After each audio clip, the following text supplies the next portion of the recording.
અને દારૂ નહોતા પીતા, માંસ નહોતા ખાતા. એ સમયે વિદેશીઓ ગાંધીજીને સમજાવે, mister Gandhi, India is a hot country, England is a cool country, you have to drink.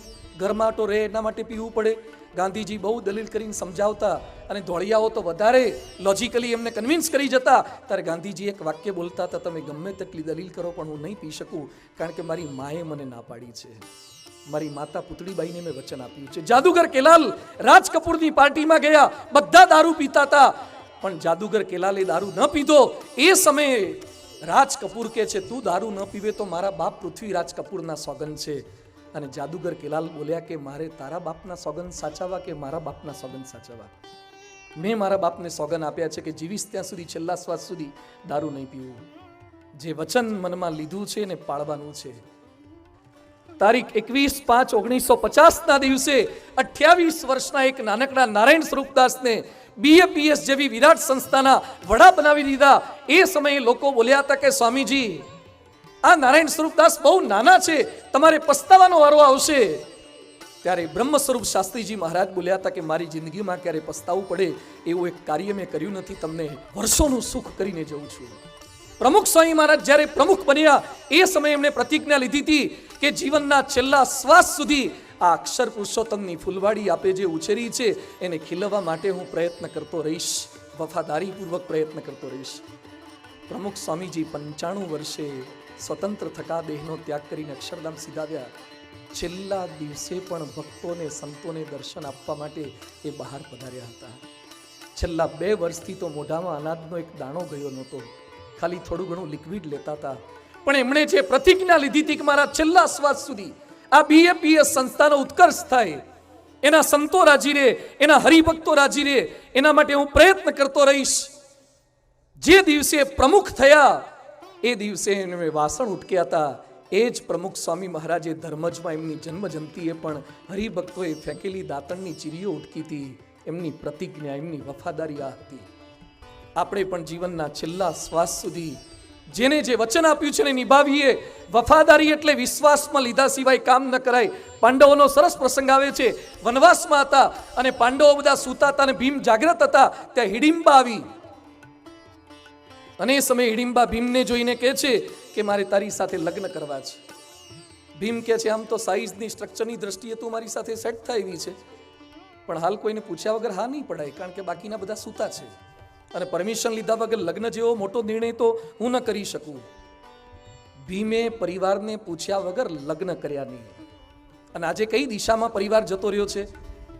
કેટલાય વખતથી પ્રેમ શરૂ થઈ ગયો હોય, અરે પ્રેમ નહીં, કોર્ટ મેરેજ કરી લે છે. કોર્ટ મેરેજ કરી લે, ઘરે પછી ભાગી ગયા પછી તો ખાલી પેલું કાગળિયું આવે છે કે મેં રાજી ખુશીથી લગ્ન ગ્રંથિથી જોડાયા છીએ. જે પોતાના મા બાપને પૂછ્યા વગર લગ્ન કરે છે ને એ રાજી ખુશીથી શું જોડાયા છે? એ લગ્ન ગ્રંથિથી નહીં, અહંકારની ગ્રંથિથી જોડાયા છે. એ જીદની ગ્રંથિથી જોડાયા છે. જે વડીલોને પૂછ્યા વગર જે જોડાય છે ને, જે કુરાજી કરીને જોડાય છે, એ અહંકારની ગ્રંથિથી જોડાયા છે. એક ગરીબ ભાઈ દરજી કામ કરે છે, એના દીકરાને સ્કોલરશિપથી ભણાયો, સંસ્થાએ મદદ કરી, સરકારે મદદ કરી. એકનો એક દીકરો MBBS થયો. MBBS થયા પછી આઉટ સ્ટેટની છોકરી સાથે લગ્ન કરી લીધા. મા બાપને પૂછ્યું પણ નથી અને આજે એના ગરીબ મા બાપની દરકાર પણ કરતો નથી. 18 વર્ષ 20 વર્ષ જે મા બાપે તમને સાચવ્યા એના કરતા 5 મહિના 6 મહિના કે વર્ષનો કોક છોકરાનો કે છોકરીનો પ્રેમ તમને હલાવી ગયો, તમને ઉપાડી ગયો. તમને મા બાપ નથી યાદ આવતા? આટલા બધા દુષ્ટ કેમ બની જઈએ છીએ આપણે? યાદ રાખજો, જે મા બાપને વડીલોને કુરાજી કરીને લગ્ન ગ્રંથિથી જોડાય છે, નિસાસા લાગશે ને લાગશે જ. એ નિસાસા લાગ્યા વગર રહેતા નથી. જાણ્યા વગર, જોયા વગર આપણે આવી લગ્ન ગ્રંથિઓથી જોડવા આપણી સંસ્કૃતિ નથી.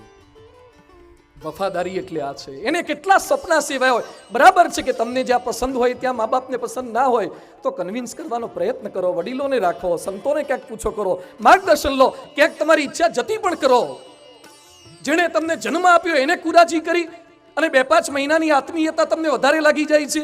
લવ મેરેજમાં જેટલી નિષ્ફળતા મળે છે ને એટલી તો એરેન્જ મેરેજમાં પણ નથી મળતી. રાજી ખુશીથી લગ્ન કર્યા હોય તો કેમ આ પરિસ્થિતિ સર્જાઈ છે?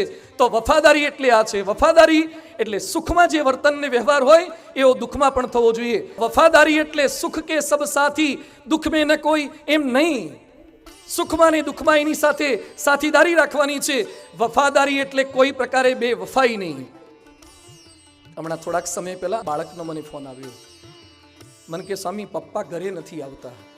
સાવ નાનું બાળક કાલી ગલી ભાષામાં બોલે એટલે મને બધું આટલું નાનું બાળક બોલે છે, પપ્પા ઘરે નથી આવતા. કોઈ તારા ઘરમાં મોટું કોઈ જેન્ટ્સ હોય તો ફોન આપ. એના દાદાને ફોન આપ્યો. બધું શું પરિસ્થિતિ છે? તો એ દાદા રડવા લાગ્યા. મને કે સ્વામી મારો દીકરો છેલ્લા 30 દિવસથી ઘરે નથી આવ્યો. કેમ નથી આવતો? મને કે એની પત્ની સાથે નથી બનતું એટલે રીસાઈ ગયો છે ને ઓફિસમાં સૂઈ જાય છે. બધું રીસાવાનું કારણ શું? મને કે ઓફિસની એની એક સ્ટાફ સાથે એને વધારે બનવા લાગ્યું છે. એનો બાપ રડે, એનો નાનો દીકરો રડે. હું અમદાવાદ ગયો ત્યારે ભાઈને મળવા 2-3 વાર ફોન કર્યા, ના આવ્યા. છેવટે આવ્યા ત્યારે મને કહેવું પડ્યું, તું ઘરે તારો બાળક છે, ઘરે તારી પત્ની છે, તારા મા બાપ રડે છે અને આવી બેવફાઈ કેમ કરો છો? યાદ રાખજો, આ મોબાઈલ ને સોશિયલ મીડિયા છે ને તમને તમારી પત્ની સાથે દગો કરતા 1 સેકન્ડ નહીં લગાડે અને તમારા પતિ સાથે બેવફાઈ કરતા જ શીખવાડશે. જો તમે ખટકો નહીં રાખ્યો તો, જો તમે સાવધાન નહીં રહ્યા તો તમારી પત્નીની ફિઝિકલ હાજરીમાં જુદા છો અને એની ગેરહાજરીમાં તમે જુદા બની જશો. તમને કોક સારું લાગશે, આ ઓનલાઈન એ દાટ વાળ્યો છે. ચેટિંગ સારું લાગે છે, એ ચેટિંગ નથી, ચીટિંગ છે, ચીટિંગ. એ ચેટિંગ શરૂઆતમાં સારું લાગે છે, વાતો કરવા લાગે છે. અરે ઓનલાઈનમાં કેવા પ્રસંગો બને છે, જાણતાય ન હોય કે સામે કોણ છે. અરે જેન્ડર બદલી નાખે છે. હોય છોકરો ને છોકરીના નામે વાતો કરે, છોકરી હોય છોકરાના નામે વાતો કરે. 2 જણાએ ઓનલાઈન લવની એટલી બધી વાતો કરી, બહુ વાતો થઈ એટલે પ્રેમ ઉભરાયો. પ્રેમ ઉભરાય એટલે ભેગા થવાનું નક્કી કર્યું. ભેગા થવાનું નક્કી કર્યું, એક જગ્યાએ ભેગા થયા તો 2 સગ્ગા ભાઈ બહેન હતા. સગ્ગા ભાઈ બહેન અને ચેટિંગ કરતા હતા, લવની વાતો કરતા હતા. એક જગ્યાએ તો બંને જણાએ મહિનાઓ સુધી વાતો કરી, પછી નક્કી કર્યું એક જગ્યાએ ભેગા તો થઈએ. તો બંને જણા પતિ પત્ની જ હતા, છૂટાછેડા થઈ ગયા. આ પરિસ્થિતિ થવા લાગી છે. તો બીજો મુદ્દો છે લોયલ વિથ યોર ફેમિલી. ત્રીજું છે કેર ફોર ફેમિલી. પરિવારની સંભાળ રાખીએ. સાયકલ જેવી સાયકલ પણ આપણને કોકે શીખવાડી, એકડો શીખવાડ્યો, ABCD શીખવાડી. જન્મ્યા ત્યારે રડવાને બગાડવા સિવાય કંઈ જ આવડતું નહોતું. આજે જે પદ, પૈસો, પ્રતિષ્ઠા, પરાક્રમ, પ્રભાવ છે એમાં અનેકનો સાથ અને સહકાર છે. તો એની સંભાળ રાખવી પરિવારજનોની. દુઃખ સાથે કહેવું પડે છે કે અંધ મા બાપની સેવા કરનાર શ્રવણના દેશમાં પરિસ્થિતિ કેટલી ખરાબ છે. અમદાવાદમાં એક ડૉક્ટર પિતાએ એના 8 વર્ષના દીકરાને પૂછ્યું, when we will grow old then will you look after us? અમે મોટા થઈશું ત્યારે તું અમારી સંભાળ રાખીશ ને? ત્યારે 8 વર્ષનો છોકરો, જેને મૂછનો દોરોય નહોતો ફૂટ્યો, એ શું બોલ્યો? Daddy, I will have to ask my wife. મારે મારી પત્નીને પૂછવું પડે તમને રાખવા કે નહીં. પરિસ્થિતિ આ સર્જાઈ છે. શ્રવણ આંધળા મા બાપને કાવડમાં બેસાડી આખા ભારતની યાત્રા કરાવી શકતો હતો. આજે કેટલાક કૂતરાને લઈને જાય છે પણ મા બાપને ગાડીમાં બેહાડતા નથી. કૂતરા ડોકા કાઢતા હોય મોટી મોટી મોંઘી ગાડીમાંથી. તો મા બાપને થોડુંક એને સાચવીએ કરીએ, મા બાપની સેવા કરીએ. વૃદ્ધાશ્રમો એ આપણા કોન્સેપ્ટ જ નથી. જે ચલાવે છે સારું છે. આપણા ત્યાં તો મા બાપ જીવે ત્યાં સુધી એને સાચવવાના છે. અરે આપણા ત્યાં વસુકી ગયેલીને દૂધ ના આપતી ગાયને પણ નથી કાઢી મૂકતા, તો જેનો પગાર બંધ થયો હોય મા બાપને કેમ કાઢી મુકાય? આપણા લક્ષણો, હિન્દુ સંસ્કૃતિ આપણને શું શીખવાડે છે? વડીલોની સેવા કરીએ, એને સાચવીએ કરીએ. એક યુવક મને મળવા માટે આવ્યો. મને કે સ્વામી ખાસ પ્રાર્થના કરો. મેં શું છે? મને કે મારા લગ્નના 15 જ દિવસ બાકી છે. જો તો પ્રાર્થના કરીએ, સુખ શાંતિ થઈ જાય. મને કે તકલીફ છે? શું તકલીફ? મને કે મારા દાદીમાં બીમાર છે, સિરિયસ છે અને આંચકા ખાય છે, ડચકા ખાય છે. જવું કે ના જવું, સિંગલ ફેઝ ને ટ્રિપલ ફેઝ ને એવું કરે છે. એટલે જો ઉપડી જશે તો કલ્યાણ જ્વેલર્સના દાગીલા લીધા છે, રિસેપ્શન બુક કરાયું છે, પાર્ટી પ્લોટ બુક કરાયો છે, ફરવાનું બુક કરાયું, બધું રખડી પડશે. એટલે માજી ટકી જાય એવું કંઈક પ્રાર્થના કરો ને. બધું સારું, ભગવાનને પ્રાર્થના કરી. આપણે તો પ્રાર્થના સિવાય બીજું શું સંતો કરી શકે? થોડાક સમય થયા પછી પાછો મળ્યો. દુઃખ એવું છે, મને કે લગ્ન તો પતી ગયા, સુખ શાંતિથી માજી ટકી ગયા, મહિનો થઈ ગયો પણ હવે જવાનું નામ નથી લેતા. હવે પ્રાર્થના કરો કે પાછા વહેલા જાય. એક ભાઈના ઘરે મેં પધરામણી ગયા. એના બાપા ઢોલિયામાં બેઠા હતા અને છોકરો મને કે સ્વામી ધૂન કરો, બાપુજી સુખિયા થાય. સુખિયા થાય એટલે ઉપર જાય. એટલે મેં બાપાને જોયા, બાપા તો અડે કડે હતા, હજી તો વંડી ઠેકે એવા હતા. એટલે મેં કીધું આ બાપા સુખિયા કેમ થાય? મને કે ના ના બાપુજી તકલીફ બહુ પડે છે, પ્રાર્થના કરો ને સુખિયા થાય. તો દાદા બેઠા બેઠા બોલ્યા મને કે સ્વામી મને તકલીફ નથી પડતી, એને હારાને હાચવતા તકલીફ પડે છે. જીવતા બાપને મારી નાખવાની ધૂન ક્યાંક કરાવડાવે છે, એ આપણી સંસ્કૃતિ નથી. મા બાપને સાચવવાના, જીવે ત્યાં સુધી સાચવવાના, એ આપણું કલ્ચર છે. ભગવાન સ્વામિનારાયણે શિક્ષાપત્રીમાં લખ્યું છે મા બાપ જીવે ત્યાં સુધી એની સેવા કરવાની છે. એની સેવા કરીએ. ભૂલો ભલે, બીજું બધું મા બાપને ભૂલશો નહીં. એ જે સંસ્કારો છે આપણને શીખવાડ્યા છે, બરાબર છે. ક્યાંક એની નાની મોટી ખોટી કુટેવો પણ હોઈ શકે છે, પણ છતાં એને સાચવવાના કોન્સેપ્ટ એ આપણને શીખવાડ્યા છે. તો કેર ફોર ફેમિલી, એની સંભાળ રાખવાની છે.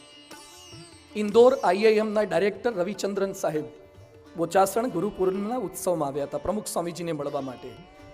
એ વખતે પ્રમુખ સ્વામી મહારાજે સંતોને કીધું કે સાહેબ તો ગાડીમાં બેસીને આવ્યા છે, મુસાફરી કરી ઇન્દોરથી સીધા બોચાસણ બોરસદ પાસે આવ્યા છે, તો સાહેબને આરામ મળે એવી ગોઠવણ કરજો. પછી પ્રમુખ સ્વામીજી એમ બોલ્યા કે સાહેબ તો જતી વખતે પણ ગાડીમાં બેઠા બેઠા જવાના છે, એટલે કદાચ ઝોલા ખાઈ લેશે, પણ ડ્રાઈવરને આરામ મળે એટલે એના માટે જુદી રૂમની વ્યવસ્થા કરજો. આ સાંભળીને ઇન્દોર IIMના ડાયરેક્ટર બોલ્યા, This is what we do not teach at IIM to care for people. We care for the intellect, but to care for people is more important. અમે બુદ્ધિ માટે બહુ શીખવાડીએ છીએ, પણ લોકોની કેર રાખતા શીખવાડતા નથી. આપણે આપણા પરિવારજનોની કેર રાખવાની છે. આંસુઓના પણ પડે પ્રતિબિંબ એવા દર્પણ ક્યાં છે, કહ્યા વિના સમજે એવા સગપણ ક્યાં છે. કહ્યા વગર સમજે. આપણે આપણી ફ્રેમમાં જ ફિટ કરવાનો પ્રયત્ન કરતા હોઈએ છીએ. સુરતમાં એક ભાઈએ એક સારી સોસાયટીમાં બંગલો લીધો, રહેવા ગયા. એની પત્નીને ન ગમ્યું એટલે કંટાળી ગયા, ઝઘડા થવા લાગ્યા. પ્રમુખ સ્વામીજીને એને મળ્યા અને વાત કરી કે સ્વામી મોંઘો બંગલો લીધો છે, પત્ની ઉદાસ થઈ ગઈ છે, ગમતું નથી, શું કરવું? સ્વામી કે તો બદલી નાખો. અરે પણ બાપા નવો બંગલો લીધો, સોસાયટી વાળા તરત ને તરત બદલીને બીજે જઈએ એટલે શું વાતો થાય? સ્વામી કે પત્નીને નથી ગમતું તો તમને મજા નહીં આવે, આવડો મોટો બંગલો હશે તો પણ, એટલે બદલી નાખો. તો પેલા ભાઈએ કીધું સ્વામી તો એ જ સોસાયટીમાં બીજું એક સારું મકાન છે, લઈ લો. એ વખતે પ્રમુખ સ્વામીજી એક વાક્ય બોલ્યા હતા કે એમાં લો કે બીજે લો, પણ જેને વધારે કલાક રહેવાનું છે એને બતાવીને લેજો. તમારે વધારે બહાર રહેવાનું છે ને વધારે ઘરમાં રહેવાનું છે, એટલે એને બતાવીને લેજો. ન ધરા સુધી, ન ગગન સુધી, ન ઉન્નતિ, ન પતન સુધી. અહીં તો આપણે જવું હતું, બસ એકમેકના મન સુધી જવાનું હતું. મનને ઓળખતા શીખીએ. એક હીરાના કારીગરનું મૃત્યુ થયું, બહુ સુંદર પ્રસંગ છે. એની સ્થિતિ સામાન્ય હતી, એ મરી ગયો, પત્નીને 8 વર્ષનો બાળક રહી ગયો. પતિના મૃત્યુ પામ્યા પછી પેલી બાઈએ કપાટમાં તપાસ કરી તો હીરાનું એક પડીકું હાથમાં આવ્યું. એટલે બાઈને વિચાર આવ્યો કે પતિ તો ગુજરી ગયો, છોકરાને ભણાવવાનો છે, તો હીરા કામ લાગશે, તો વેચી તો દઈએ. એના ભાઈ પણ હીરા જ ઘસતા હતા, બેનના ભાઈ હીરા ઘસતા, એટલે છોકરાના મામા એટલે પોતાના સગ્ગા ભાઈને હીરા બતાવ્યા અને કે છે ભાઈ મારા ધણી આ મિલકત મુકતા ગયા લાગે છે, આ હીરા તું વેચી નાખ ને એમાંથી મને કંઈક આપ. એ ભાઈએ હીરાનું પડીકું જોયું, પછી બેનને કહે છે બેન તારી પાસે રાખી મૂક, ભાણાને ભણાવવાની જવાબદારી મારી, હાલ હીરા વેચવા નથી, દીકરાને હું ભણાવીશ. દીકરાને ભણાવ્યો, મોટો થયો, પાછો એને ડાયમંડમાં જ રસ હતો એટલે હીરા પારખું થયો. અને મોટો થઈ ગયો પછી એની માને યાદ આવ્યું, એટલે એની માએ કબાટમાં એના પતિ મૂકતા ગયેલા એ હીરાનું પડીકું ખોલીને છોકરાના હાથમાં આપ્યું. તો છોકરાએ ફેંકી દીધું અને જોરથી બોલ્યો કે આ તો કાચના ટુકડા છે, ન હોય હીરા, ન હીરા. એની માં કે તારા બાપ મૂકતા ગયા છે. અરે મમ્મી નથી હીરા, તો કાચના ટુકડા છે. એટલે પેલી બેનને પોતાનો ભાઈ યાદ આવ્યો અને ભાઈને કહે છે ભાઈ મારા પતિ મૃત્યુ પામે એ સમયે મેં તને આ જ પડીકું બતાવ્યું હતું, એ સમયે આ કાચ હતા, તો એ સમયે તે મને કેમ કીધું નહીં? ત્યારે ભાઈ બોલ્યા કે બેન જો મેં એમ કીધું હોત કે કાચ છે તો તને શંકા જાત કે ભાઈને પડાવી લેવા છે. દરેક વાત કહેવાનો પણ યોગ્ય સમય હોય છે. સત્ય વાત પણ અયોગ્ય સમયે કહેવામાં આવે ને તો સંબંધો તૂટવાની પૂરેપૂરી શક્યતા રહેલી છે. સંભાળ, સંભાળ એટલે પ્રશંસા કરો તમારા પરિવારના સભ્યોની નિસ્વાર્થ ભાવે. ઘરમાં પત્ની કપડાં ધુએ છે, વાસણ સાફ કરે છે, કોઈ દિવસ પ્રશંસાના 2 શબ્દો બોલ્યા પણ ખરા? એકવાર પતિ રોજ ઓફિસેથી પાછા આવે ને પછીની પત્નીને કે પૂરે દિન તूने क्या किया, पूरा दिन क्या करती रहती है?